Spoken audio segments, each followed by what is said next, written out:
Every help file or online help that is being created can be compared to a story, one that has a definite introduction, a body, and a conclusion. There is a logical flow of functions, of one function leading to the next.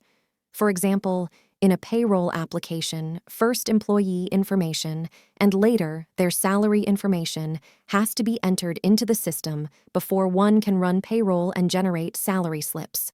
So in the payroll application, functions such as creating an employee, adding salary and wage details appear in the menus before other functions, such as run payroll or generate salary slips. Similarly, in a financial application before the profit and loss statement can be generated, entries of financial transactions have to be made in the ledgers and in the book of accounts.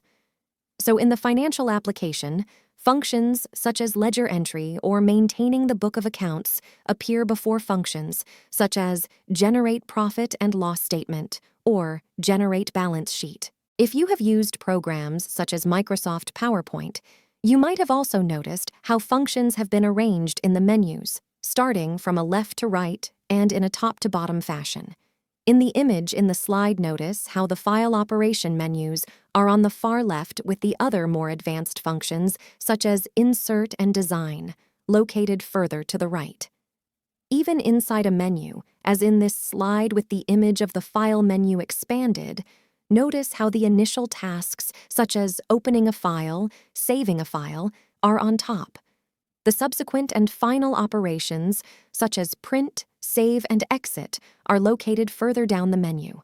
Most programs and applications follow this rule, left to right and top to bottom, in sequencing the functions of the program in a logical manner in menus and ribbons, enabling the user to use the program efficiently. Our help documentation must also reflect this logical flow. So where do we go about doing the sequencing of topics and functions in our help file? It is done in the TOC, that is the table of contents of the help authoring tool, in our case, help and manual. It was explained in an earlier video how we can insert, delete, and rearrange, that is, sequence topics inside the table of contents. Going with the logic of what has to be documented first, let us now look at some typical beginning or introductory topics. These will be introduction, where you introduce a product or program, a what's new in this release of the product or program, where you explain new features or updates of an existing program or product. Sometimes contact and support information is also provided. For a web application such as the one we are planning to write for, that is Rediff Mail, the initial topics will also include the How to Log In topic. The introduction chapter may also include downloading and installation procedures. Sometimes, if these procedures are too elaborate or complex, then they will need to go into a separate download and installation guide. And finally, to highlight the purpose of a user guide or help documentation and what it is not, here goes. The user manual is not a tutorial, one that has quizzes and exercises, one that is normally used for product training. Also, a user guide does not explain things other than the functions of the product or application.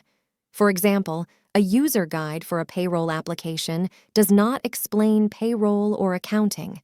Similarly, the user guide for an audio amplifier does not explain capacitors or resistors or the electrical circuit.